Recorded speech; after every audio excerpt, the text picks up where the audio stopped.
अब छत्तीसगढ़ में कथा चल रही, थोड़ा ध्यान से सुन लोगे एकांतेश्वर शिवलिंग का पूरा वृत्तांत। तो आप लोग जो पशुपति व्रत कर रहे हो या कोई भी उपास करते हो, कई लोग कहते हैं हमने करा नहीं हुआ। क्यों नहीं हुआ? उसमें हमारी गलतियों को हमें छाट। ये देखिए,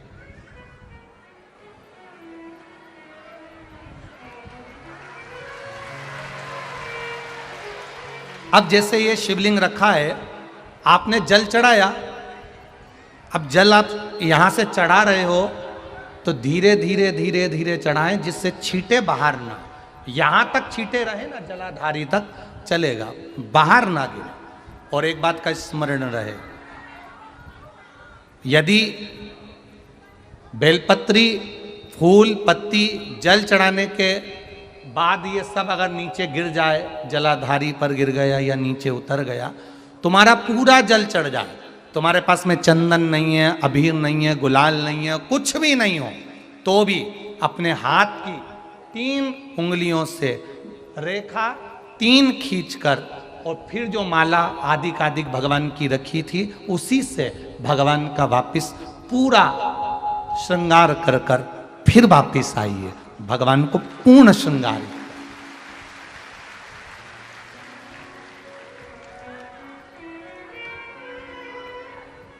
भगवान का पूर्ण श्रृंगार कर कर आइए। कई लोग जल चढ़ाने के बाद में भगवान का जो फूल पत्ती नीचे रखी रहती है, आप, हम ये नहीं कह रहे कि आप अपने घर से लेकर जाओ, आपके पास में कुछ नहीं, 1 लोटा जल चढ़ाओ।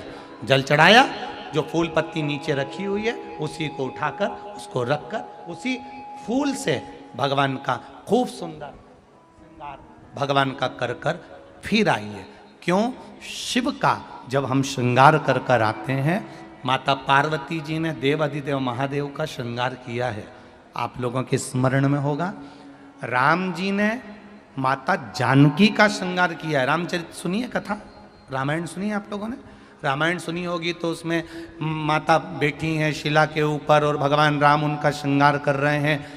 एक कौवा आता है, वो चोंच मार कर जाता है, ये सारा वृत्तांत आप लोगों ने श्रवण किया है। तो राम जी माता सीता का श्रृंगार करते हैं, भगवान कृष्ण राधा जी का श्रृंगार करते हैं। केवल एक देव अधिदेव महादेव की कथा ऐसी है जिसमें पार्वती जी शिव जी का श्रृंगार करती है। शिव का श्रृंगार किस लिए? क्यों?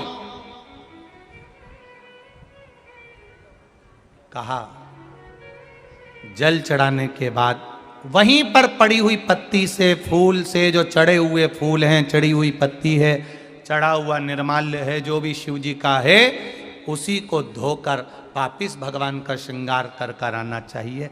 किस लिए? कि हे भोलेनाथ, जब मैं इस संसार सागर से जाऊं, अखंड सुहाग लेकर पूरी श्रृंगार कर कर इस धाम से जाऊं, ऐसी कृपा बना। जो पढ़ाओ, जो पढ़ाओ, चंदन नहीं है, हाथ से चंदन का स्मरण होना चाहिए। नहीं है हमारे पास लगाने को रोली, मोली, चंदन, जो भी आपके पास में, अबीर, गुलाल नहीं, अपने मन का गुलाल लगाइए, अपने मन का हृदय से दिल से रिझाने का प्रयास। ले जा बाबू, ले जा, दिल से चढ़ाइए। और जब भाव से, दिल से आप आनंद के साथ देव अधिदेव महादेव का आप पूजन करो, उसमें गलती ना हो, गलती।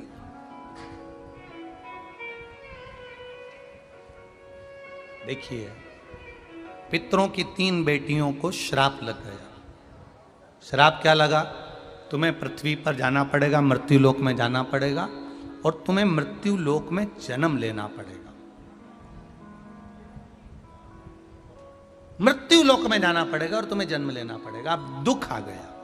पितरों की बेटियां, इन्होंने पूछा हमारा भी कल्याण हो और पितृलोक में जितने पितर आए उनका भी कल्याण हो। जो अधोगति में, जैसे हमारी गति बिगड़ी है, हम अभी युवान अवस्था में हैं, आपको चोट लगी, आपने हमको श्राप दिया, मान लो कोई अधोगति में प्राण छोड़कर चला जाता है, उसका उद्धार कैसे हो, सनकादि ऋषि से पूछ रही है, आप कृपा करो, आप दया करो।